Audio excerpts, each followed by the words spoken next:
Hello everyone, कैसे हैं आप लोग। हमारी टेस्ट सीरीज़ का जो पहला टेस्ट था उसका सॉल्यूशन वीडियो हमने अपलोड कर दिया था और आज हम बात करेंगे उसी टेस्ट सीरीज़ का टेस्ट सेकंड का सॉल्यूशन। एक बात और ये है कि हमने हमारी टेस्ट सीरीज़ में जो क्वेश्चंस हैं वो थोड़े हाई लेवल के रखे हैं, या कहें तो उनका लेवल थोड़ा सा आप रखा है जिससे आप उनसे लर्निंग कर सकें। हर एक क्वेश्चन में कोई ना कोई कॉन्सेप्ट लगा है, कोई ना कोई ट्रिक लगी है, या हर एक क्वेश्चन जो है अपने पास एक इन्फॉर्मेशन रखता है। तो आप ये बातें ध्यान में रखें, अपनी कॉन्फिडेंस को ना गिराते हुए टेस्ट सीरीज़ को सॉल्व करें। वीडियो सॉल्यूशन में कोशिश ये की जाती है कि उस टॉपिक से या उस क्वेश्चन से रिलेटेड जो टॉपिक है उसको भी कवर किया जाए, लेकिन हर चीज़ का टाइम लिमिट होता है। तो दोनों बातों को देख के ही आप चीज़ों को मैनेज करें।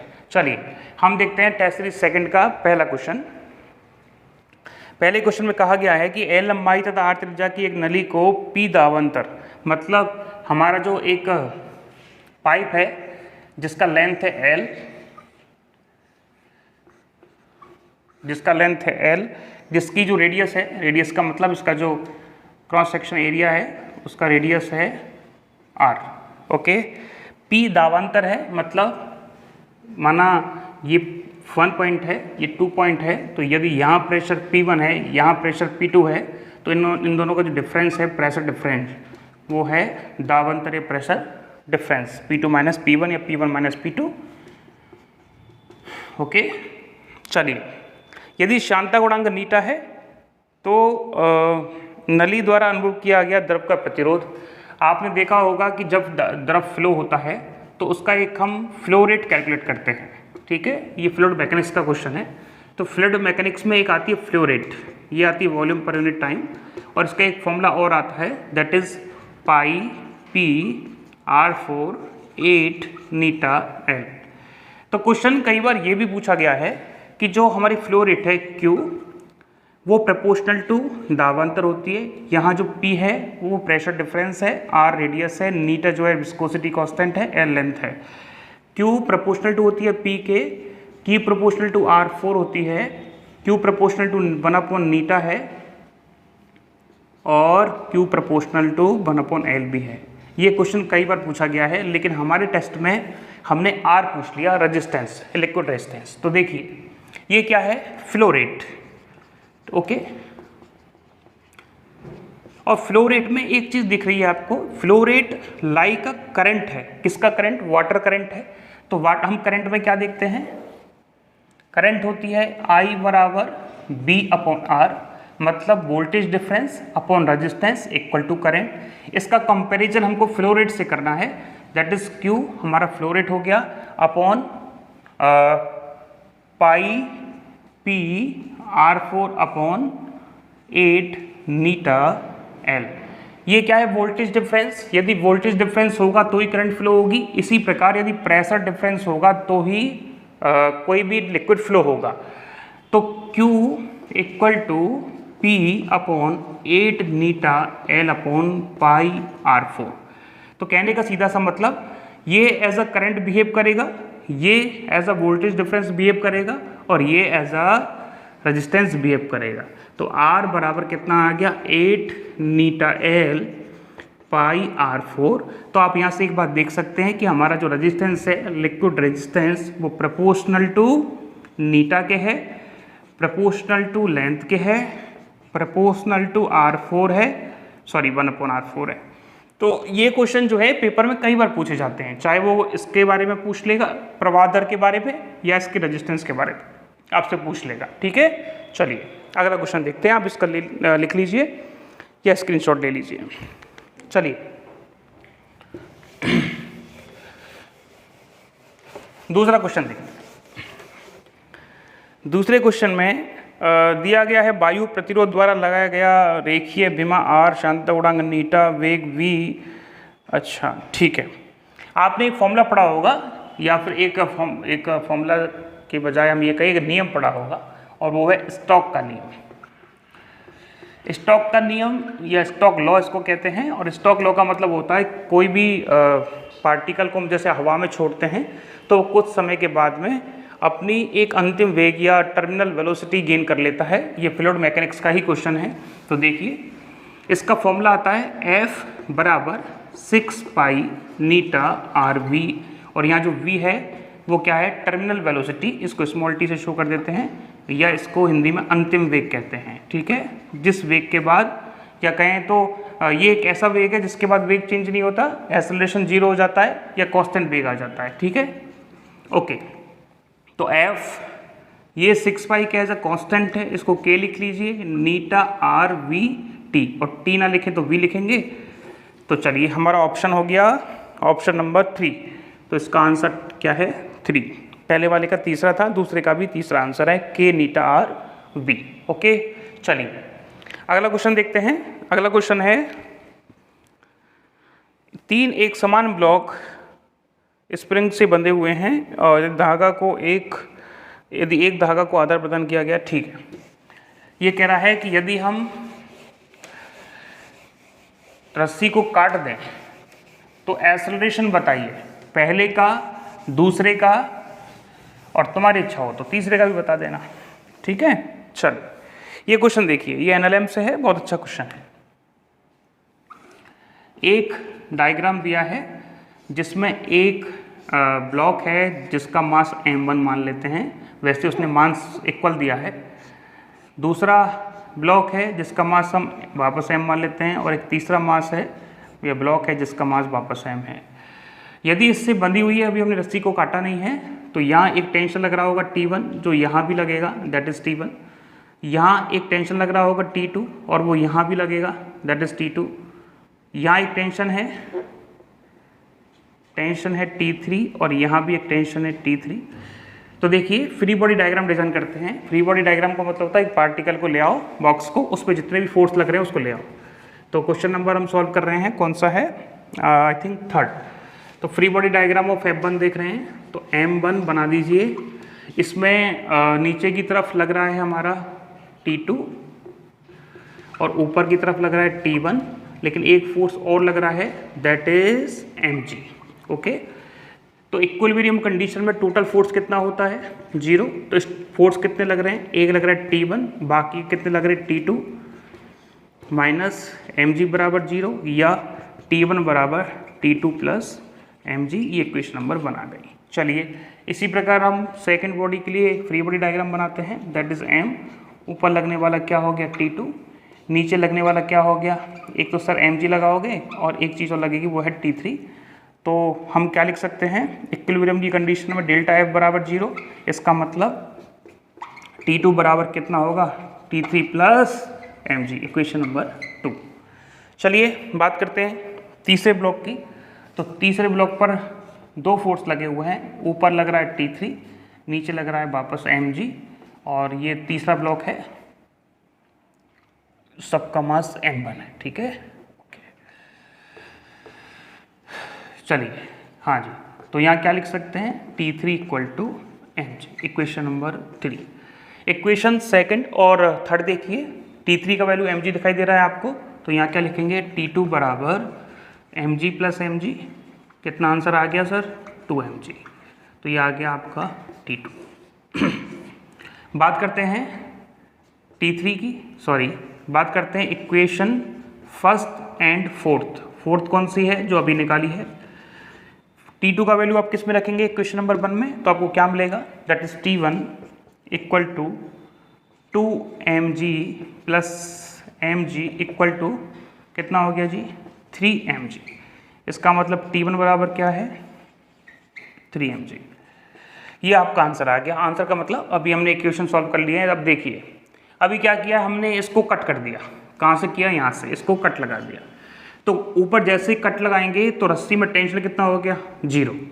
तो कट लगाते ही तो लिखेंगे अकॉर्डिंग टू क्वेश्चन, क्या कहेगा कि टेंशन 0 हो जाएगा। टेंशन 0 हो जाएगा तो यहाँ से तो टेंशन लगेगा नहीं, ये तो कट चुका है, लेकिन ये पूरा नीचे आ रहा होगा। मान लेते हैं ए एक्सेलरेशन से नीचे आ रहा है, तो हमने वापस इसका फ्री बॉडी डायग्राम बनाएंगे तो क्या पता चलेगा कि ये 3mg जो है इसकी वजह से नीचे आ रहा है, तो ये m के बराबर हो गया।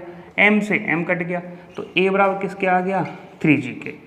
ओके, चलिए बात करते हैं सेकंड की। जब ये नीचे आ रहा होगा तो यहाँ तो पहले ब्लॉक में तो टेंशन जीरो हो गया था, जीरो होने की वजह से इसमें जो इक्विलिब्रियम कंडीशन जो थी वो फुलफिल नहीं हो रही थी। इसका मतलब यहाँ एम ब्लॉक में ऊपर वाला टेंशन जीरो होने की वजह से नीचे आ रहा है और नीचे आने की वजह से एस्केलेशन लग रहा है इसके पास, और इसको मैनेज करने के लिए हमने क्या कर दिया 3mg इक्वल टू एम। लेकिन यहाँ क्या होगा, जैसी रस्सी को कट करेंगे इसके इक्विलिब्रियम कंडीशन में कोई चेंज नहीं आ रहा। पहले भी एम पे T3 लग रहा था, T2 लग रहा था और mg लग रहा था। कहने का मतलब इक्वेशन कौन सी है, ये रही। ये पहले भी वैसी रहेगी और अब भी वैसी रहेगी। ये इक्विलिब्रियम की कंडीशन है, इसलिए इस मास का जो एक्सेलरेशन है वो जीरो होगा। सिमिलरली इसमें भी कोई चेंज नहीं आया, ना तो इसका टेंशन जीरो हुआ ना इसका मास चेंज हुआ। इसका मतलब ये कंडीशन भी फुलफिल हो रही है, तो इसका एक्सेलरेशन भी कितना होगा, जीरो। ओके, चलिए तो हम ऑप्शन नंबर इसका फोर्थ होगा। दूसरे ब्लॉक का जो एक्सेलरेशन है वो जीरो और पहले ब्लॉक में जो एक्सेलरेशन है वो मैक्सिमम होगा। चलिए अगला क्वेश्चन हम देखते हैं। अगला क्वेश्चन देखिए,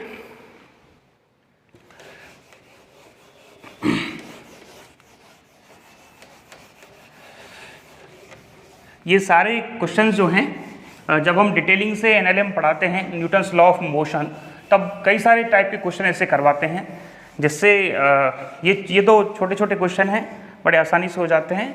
जैसे आपने देखे होंगे पुली वाले क्वेश्चन होते हैं, वो सारे क्वेश्चन हम डिटेलिंग में जब क्लास चलती है लेक्चर तब करवाते हैं। चलिए इधर देखिए, क्वेश्चन नंबर 4 देख रहे हैं हम लोग। क्वेश्चन नंबर 4 में लिखा है कि एल लंबाई एम द्रव्यमान की एक समान छड़ है। ओके, हमने क्या बना ली, एक छड़ बना ली और जिसकी लेंथ कितनी है जी, एल है। ओके, इसको ऊपर बना देते हैं, ये बना दी एल लंबाई की छड़। अब कहा गया है कि सिरे बी पर एक बिंदु द्रव्यमान स्मॉल एम जुड़ा है। यहाँ क्या जुड़ा है, स्मॉल एम का एक द्रव्यमान जोड़ देते हैं।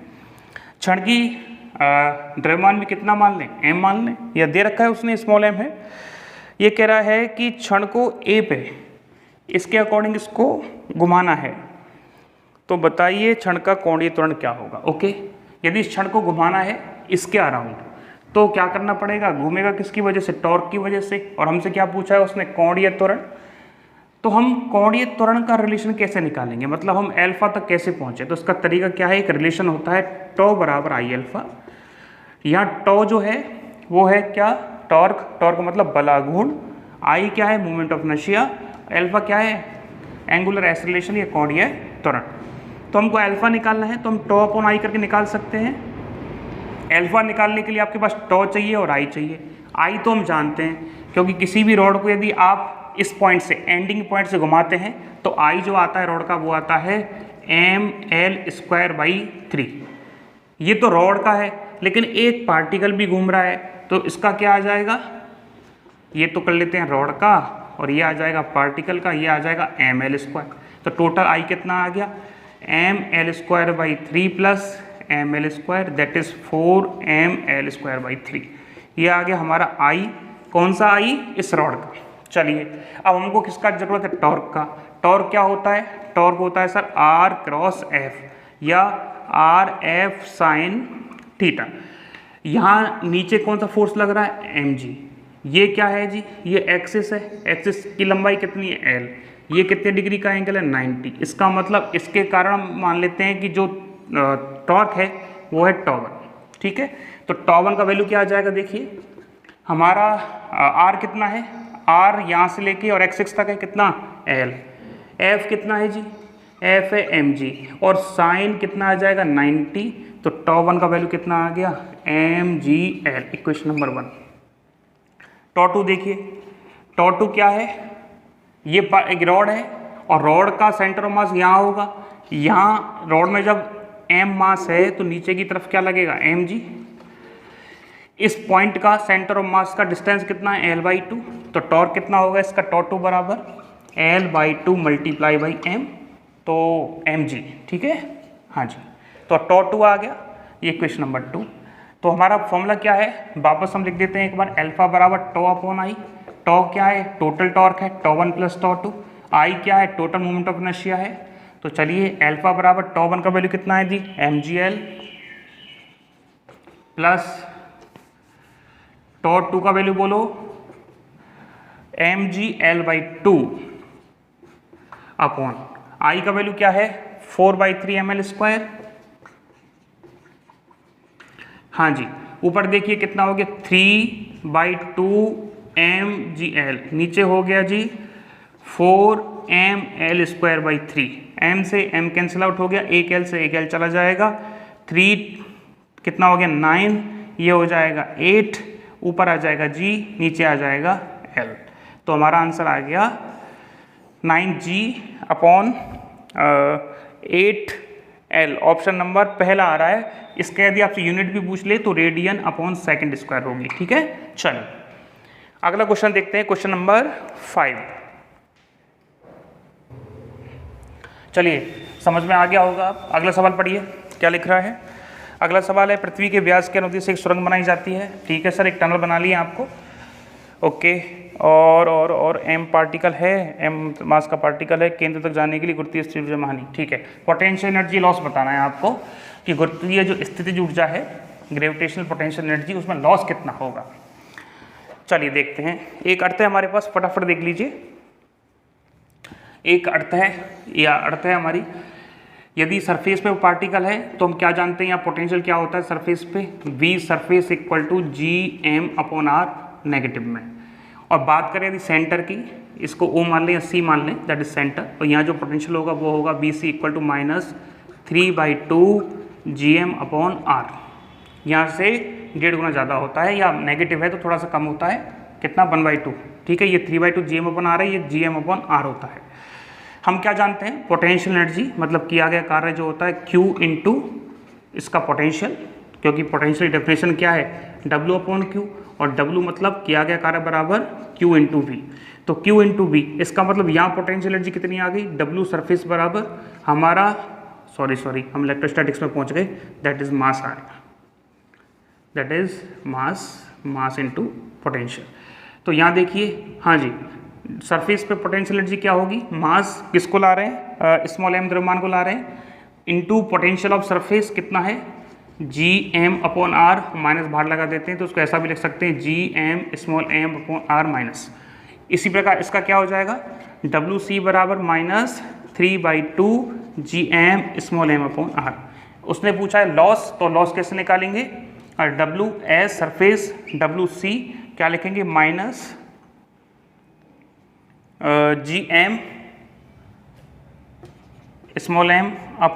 माइनस gm/r, और यहाँ आ जाएगा 3/2। सॉल्व कर लेना, आंसर इसका आ जाएगा सेकंड आंसर आ रहा है 3/2, 1 चला जाएगा तो बचेगा gm/m/2r। ठीक है, दैट इज द 2। तो आंसर आ जाएगा आपका, ये आ जाएगा ΔU, आपका सेकंड ऑप्शन है। चलिए अगला क्वेश्चन देखिए, क्वेश्चन नंबर 6 है, समान पदार्थ के समान त्रिज्या के 2 गोले हैं। ठीक है, पास लग दिया है। देखो 2 गोले हैं, अच्छा क्वेश्चन है, स्टार्ट लगाते ना भाई, इस टाइप के क्वेश्चन कई बार पूछे जाएंगे आपसे, थोड़ा सा ट्रिक लगता है, क्वेश्चन ईजी है। सर आप कहोगे सर हमारा आंसर तो आ रहा है ऑप्शन नंबर फर्स्ट, नहीं साहब ऑप्शन नंबर फर्स्ट नहीं आएगा, इसका मास m नहीं मान सकते क्योंकि उसने दिया नहीं है। उसने इंफॉर्मेशन दी है कि दोनों का पदार्थ जो है मटेरियल सेम है, और मटेरियल सीधा सीधा लिंक करता है डेंसिटी से, ध्यान रखना। जब भी आपको मटेरियल दे तो इसका मतलब डेंसिटी के बारे में इंफॉर्मेशन दे रहा है, इसका मतलब सेम मटेरियल है तो इसकी डेंसिटी भी d मान लेते हैं, इसकी डेंसिटी भी d मान लेते हैं, इसकी रेडियस ने r दी है तो इसकी रेडियस कितनी होगी r। चलिए दोनों के बीच में लगने वाला ग्रेविटेशनल फोर्स कितना है, F बराबर gm/r²। तो यदि हम इसके बेस पे आंसर दे रहे हैं तो गलत होगा। क्यों गलत होगा, क्योंकि हमको m की इन्फॉर्मेशन तो है ही नहीं, हमारे पास तो d की इन्फॉर्मेशन है, और जिसकी इन्फॉर्मेशन होती है वो फॉर्मूले में होना चाहिए। तो d को लेके आइए, F बराबर g, d को कैसे लाएं सर, हम जानते हैं डेंसिटी बराबर मास अपॉन वॉल्यूम, मास बराबर d इंटू वी, तो डेंसिटी और वॉल्यूम दोनों की डेंसिटी d है, दोनों का वॉल्यूम v है। चलिए तो g/r², क्या आ जाएगा डेंसिटी का स्क्वायर, वॉल्यूम क्या है 4/3πr³, 2 वॉल्यूम है तो स्क्वायर कर दो। चलिए तो ऊपर देखो कितने आ गए, r की पावर 6 आ रही है, नीचे कितनी r की पावर 2, और ये सब कुछ कांस्टेंट है तो इसको कांस्टेंट k मान लेते हैं। कैंसिल आउट कीजिए, कितना आ गया के आर फोर, किसके बराबर फोर्स के, तो फोर्स प्रोपोर्शनल टू आ गया आर फोर के। ये ध्यान रखना जब मटेरियल की बात कर ले तो डेंसिटी का फॉर्मूला लगाना है। क्वेश्चन नंबर 6 का जो आंसर है वो है फोर्थ, ठीक है, फोर्थ नंबर का ऑप्शन है। चलिए अगले सवाल की बात करते हैं। अगला सवाल है, एक आदर्श गैस समतापी रूप से B1 से B2 आयतन तक प्रसारित की जाती है। ओके ओके ओके, ये क्वेश्चन थोड़ा कॉन्सेप्चुअल है, इसको अच्छे से देखना, ठीक है। हम इसको थोड़ा कॉन्सेप्ट से कराएंगे, लेंथी मेथड तो आप सबको आता होगा।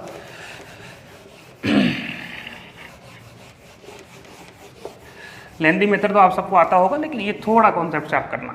देखिए, एक आदर्श गैस है, उसने कहा है कि B1 से B2 आयतन तक, मतलब इसका जो वॉल्यूम है B1 से B2 कर दिया जाता है, और यहाँ जो प्रोसेस लिया जाता है वो समतापी या आइसोथर्मल। ओके, चलिए दूसरा उसने कहा है कि हम एडियाबेटिक प्रोसेस के थ्रू क्या करते हैं, वापस B2 से B1 ले आते हैं। तो चलिए एक डायग्राम बना लेते हैं, कौन सा, PV डायग्राम, क्योंकि उसी से वर्क डन निकलेगा, दैट इज P और दैट इज B। हम जानते हैं कि PB बराबर क्या होता है, nRT। यदि T कांस्टेंट है तो पूरा कांस्टेंट हो गया, तो P प्रोपोर्शनल टू 1/B लिख सकते हैं, और इसका ग्राफ आता है ऐसे।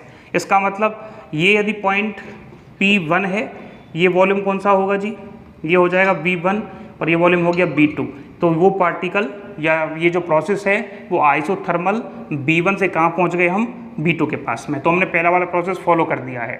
अब सेकंड में कह रहा है कि वापस B2 से चलो, एडियाबेटिक प्रोसेस या रुद्धोष्म प्रक्रम लगाओ और पहले वाले B1 तक पहुँचो। रुद्धोष्म में PV गामा बराबर K होता है, P proportional two upon V gamma होगा। इसका मतलब जैसे जैसे आप वॉल्यूम घटाएंगे वैसे वैसे प्रेशर बढ़ेगा। इसका मतलब हमने ये बना दिया, थोड़ा स्ट्रेट बन गया है बाय द वे, ये थोड़ा सा ऐसे आ जाएगा। एक बार और ट्राई करते हैं जी, ऐसे करके आ जाएगा, ठीक है। इसका प्रेशर थोड़ा सा बढ़ जाएगा। तो यहाँ क्या होंगे, हम लौटेंगे। हमारा PV डायग्राम में हमने क्या सीखा, ये सीखा कि कोई भी ग्राफ दे रखा है, उसका जो नीचे वाला एरिया होगा उस ग्राफ का, मतलब ये हमारा P है, ये हमारा V है, तो इस ग्राफ का जो एरिया होगा वो किसको बताएगा, वर्क डन को। तो देखिए आप, एक ये एरिया है नीचे वाले ग्राफ का, एक ऊपर वाले ग्राफ का एरिया है, तो इसको मान लेते हैं एरिया नंबर 1, और जो ये वाला है इसका एरिया मान लेते हैं 2। ध्यान रखना, ये जो बड़ा वाला एरिया है ना ऊपर वाला, ये पूरा होता है। और चलो ऐसा करते हैं, आपकी समझ के लिए इस ग्राफ को दो भागों में बांट लेते हैं, ध्यान से समझना जी। नीचे वाला क्या होगा, ये वाला, और ऊपर वाला क्या होगा, ये वाला। तो ये छोटा है क्योंकि नीचे है, कम एरिया कवर कर रहा है। ये बड़ा है होगा क्योंकि ज़्यादा एरिया कवर कर रहा है। तो जो एरिया किसका ज़्यादा है, 2 का। किससे ज़्यादा है, 1 से। 2 कौन सा प्रोसेस है, एडियाबेटिक। कौन सा है, W1 आइसोथर्मल। ओके, जब वॉल्यूम घटता है तो हमारा वर्क डन नेगेटिव होता है, तो W2 क्या होता है, क्या होगा, नेगेटिव। W2 नेगेटिव होगा और ये बड़ा भी है, तो W2 में से जब W1 जाएगा तो आंसर कैसा आना चाहिए हमारा, नेगेटिव, ठीक है। तो ऑप्शन जो है 2 इज करेक्ट। चलिए फटाफट देखिए, अगला क्वेश्चन करवाते हैं। अगला क्वेश्चन है, अच्छा ठीक, ये थोड़ा सा ट्रिकी है। ये 2-3 क्वेश्चन ऐसे हैं जो हमने थोड़े से अच्छे लेवल के लिए हैं, बाकी के सारे तो आसान थे। देखिए, आपको दिया गया एक इक्वेशन, इसमें आदर्श गैस के लिए इक्वेशन यूज़ की गई है, P2V बराबर कांस्टेंट। ओके, तो उसने पूछा है कि यदि इनिशियल कंडीशन में टेम्परेचर T है, वॉल्यूम B है, तो बताइए बाद में टेम्परेचर कितना होगा, T2 कितना होगा, और B2 दे रखा है उसने 2B। तो ध्यान रखनी, आप T और B में रिलेशन पूछ रहे हैं। इसका अपन ऐसा करते हैं, एक बार अंडर रूट ले लेते हैं। तो जब इसका अंडर रूट लोगे तो P√B इक्वल टू कॉन्स्टेंट आएगा। कॉन्स्टेंट का अंडर रूट तो कॉन्स्टेंट ही होता है। इसको ऐसे भी लिख सकते हैं, क्या देख के बताओ, P½ बराबर कॉन्स्टेंट। और यहाँ आपने अभी हमने इक्वेशन बताई थी आपको, PV गामा बराबर के, तो उस इक्वेशन को जब कंपेरिजन करोगे तो गामा बराबर कितना आ रहा है, हाफ। चलिए, हमको रिलेशन निकालना है T और B में, तो PB बराबर क्या होता है, nRT, और हमको P नहीं चाहिए, हमको V और T चाहिए। तो हम क्या करते हैं, P को रिप्लेस करेंगे तो P बराबर क्या लिखेंगे, nRT upon B। N R क्या है, कांस्टेंट है, तो इसको टी अपॉन बी लिख सकते हैं। चलिए वैल्यू कहाँ रखेंगे आप, इक्वेशन नंबर इसमें रख दीजिए। कैसे रखोगे, पी की जगह क्या रखोगे, T upon B into V gamma बराबर क्या आ जाएगा, कांस्टेंट, बी ऊपर चला जाएगा, टी वी गामा माइनस बराबर क्या आ जाएगा, कांस्टेंट। इक्वेशन नंबर इसको मान लीजिए 1। हाँ जी, क्या लिख सकते हैं, देखो T1 B1 गामा माइनस 1 बराबर क्या है, कांस्टेंट। और क्या लिख सकते हैं, T2 B2 गामा माइनस 1 बराबर क्या आ जाएगा, कांस्टेंट। तो इन दोनों को डिवाइड करेंगे हम लोग, तो क्या लिखेंगे, T1 अपॉन T2, इन दोनों को उधर ले जाओ, V2 अपॉन B1 क्या लिख सकते हैं, गामा माइनस 1। चलो जी, T1 कितना है T, T2 क्या है पता नहीं, V2 कितना है, V2 है 2B, B1 कितना है B, गामा कितना है, गामा हाफ और हाफ -1। हाँ जी, यहाँ कैलकुलेशन करेंगे तो आपका आ रहा है T2 बराबर रूट, ये कैंसिल आउट हो जाएगा, √2 आ जाएगा, √2T। ठीक है, तो ऑप्शन आ जाएगा आपका 8th का थर्ड, आप कर लेना, क्वेश्चन नंबर 8 है, इसका थर्ड ऑप्शन आ गया। चलिए अगला क्वेश्चन तो सबने कर लिया होगा। अगले क्वेश्चन में तो कुछ भी नहीं है, आपको एक इक्वेशन दे रखी है, डिस्प्लेसमेंट इक्वेशन, और इसका डिफरेंशिएशन करके आपको बस वेलोसिटी कैलकुलेट करनी है। ठीक है, इसमें तो हमको बहुत कुछ करवाने की आवश्यकता नहीं है, हम आपको तरीका बता रहे हैं कि आपको डिस्प्लेसमेंट इक्वेशन दी है, आप केवल dy अपॉन dt करोगे और जो भी आएगी इक्वेशन आप उसमें वैल्यू रख दोगे किसकी, t बराबर 1/50 सेकेंड की, और x का वैल्यू रखोगे दैट इज 1/6 सेंटीमीटर। सेंटीमीटर को छोड़ के आप तो वैल्यू रख देना, आपका आंसर आ जाएगा। ठीक है, केवल डिफरेंशिएशन करना है इसमें और कुछ नहीं करना। और इसका ऑप्शन आएगा फोर्थ 942√3 सेंटीमीटर पर सेकेंड। चलिए अगला क्वेश्चन देखिए। अगला क्वेश्चन है, एक संधारित्र की प्लेटों की मध्य b बराबर d/2 मोटाई की, एक संधारित्र की प्लेटों की मध्य b बराबर d/2 मोटाई की एक कॉपर की प्लेट डाली जाती है, तो अच्छा धारिता पूछ रहा है, ये कैपेसिटर है। ओके, कैपेसिटर के बीच की दूरी हम मान लेते हैं d है, तो इसका कैपेसिटेंस कितना आएगा, c बराबर ε0 a अपॉन d। ओके, हमने क्या किया, एक मेटल प्लेट क्या डाल दी, एक मेटल प्लेट डाल दी बीच में। मेटल प्लेट थोड़ी गड़बड़ा गई है, इसको ठीक कर देते हैं। चलिए, ये एक मेटल प्लेट हमने इसके बीच में रख दी। मेटल प्लेट का जो एप्सिलॉन r होता है वो होता है इनफाइनाइट। ओके, चलिए इसको ऐसे भी लिख सकते हैं क्या, अब हमारे पास हमारा कैपेसिटर 2 पार्ट्स में डिवाइड हो गया है, पहला तो, और उसने इसकी जो विड्थ दे रखी है वो कितनी दे रखी है, d/2।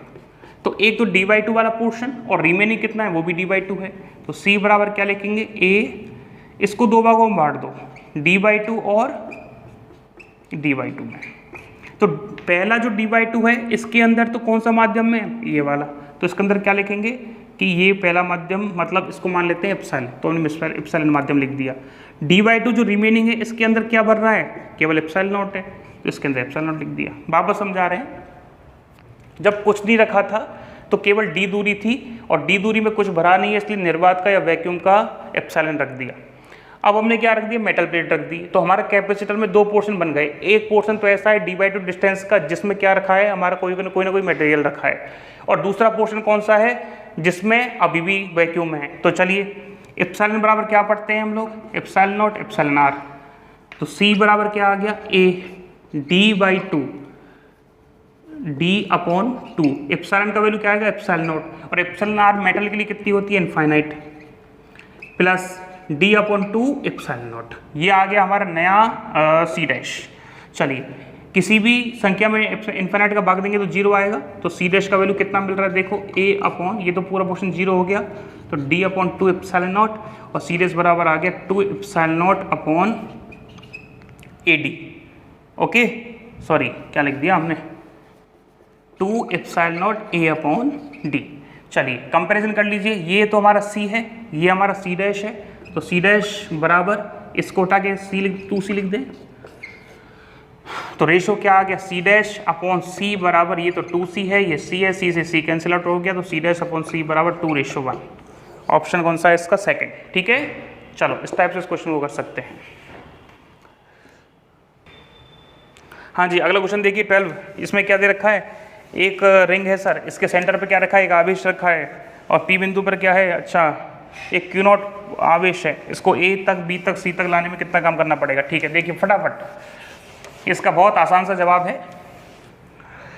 इसको करने के लिए सबसे पहले फॉर्मूला पता होना चाहिए सर। पोटेंशियल की डेफिनेशन होती है W/Q, और W की डेफिनेशन मतलब किए गए कार्य की डेफिनेशन होती है Q × V। मतलब किसी आवेश को आप ला रहे हो किसके पास, B पोटेंशियल के पास में, तो क्या फॉर्मूला लगेगा, W/QB। चलिए देखिए, एक रिंग बना दी उन्होंने, और रिंग के बीच में आवेश Q रखा है। तो हमने कल बताया था इक्वी पोटेंशियल सरफेस के बारे में। इन सबकी जो डिस्टेंस है वो R और R है। इसका मतलब यहाँ भी इसके कारण जो पोटेंशियल होगा KQ/R होगा, यहाँ भी पोटेंशियल KQ/R होगा, यहाँ भी पोटेंशियल KQ/R होगा, यहाँ भी पोटेंशियल क्या होगा, KQ/R। अब उसने कहा है आप उसको 3D में समझना, उसने कुछ पॉइंट को यहाँ रख रखा है, तो इसकी यहाँ से दूरी, इसकी यहाँ से दूरी, इसकी यहाँ से दूरी सब में बराबर होगी। इसको समझने के लिए यहाँ मान लेते हैं, तो इसकी इस पॉइंट से दूरी, इसकी इस पॉइंट से दूरी, और इसकी इस पॉइंट से दूरी सबकी बराबर है। और बराबर होने के कारण क्या होगा, किसी आवेश Q0 को आप जब यहाँ तक लेके आओगे तो कितना काम करोगे, हम मान लेते हैं कि WA कर लेते हैं। तो हमारा आवेश कितना है, Q0, या पोटेंशियल कितना है, KQ/R। कितना आंसर आ गया, KQ0 Q/R। चलिए सी के कारण देखिए, बी के कारण देख लीजिए। WB बराबर किस आवेश को ला रहे हैं, Q0 को। पोटेंशियल क्या है सर, वही है, कितना, KQ/R। तो इसका मतलब क्या पता लग रहा है, WA बराबर WB। इसका मतलब हर एक पॉइंट पे किया गया कार्य कैसा होगा, बराबर। तो ऑप्शन इसका 3 सही है। अगली क्वेश्चन की बात करते हैं। ये तो आपने कर लिया होगा, इसका आंसर पैरेलल है कि सभी जो रेजिस्टेंस होंगे वो पैरेलल में होंगे। ठीक है, चलिए इसका तो बड़ा आसान सा है।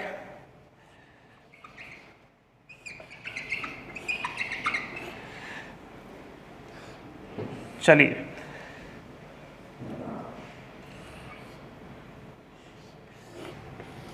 That is R1, that is R2, that is R3। तो देखिए ये बिंदु A है, यहाँ पोटेंशियल क्या होगा, BA, और यहाँ B कितना होगा, BA। यदि ये B है तो यहाँ पोटेंशियल क्या होगा, VB, तो यहाँ भी पोटेंशियल क्या होगा, BB। अब देखो R1 के सिरों पर क्या है, BA माइनस BB, R2 के सिरों पे क्या है, BA माइनस BB, R3 के सिरों पे क्या है, BA माइनस BB। तो ध्यान रखना, यदि किसी भी स्थिति में रजिस्टेंसों के सिरों पर पोटेंशियल बराबर आ रहा है, विभव बराबर आ रहा है, इसका मतलब वो कौन से क्रम में है, समांतर क्रम में। ठीक है, इसका मतलब पैरेलल कॉम्बिनेशन में है, तो ऑप्शन हो जाएगा 3 इज करेक्ट। चलिए अगला बढ़ते हैं।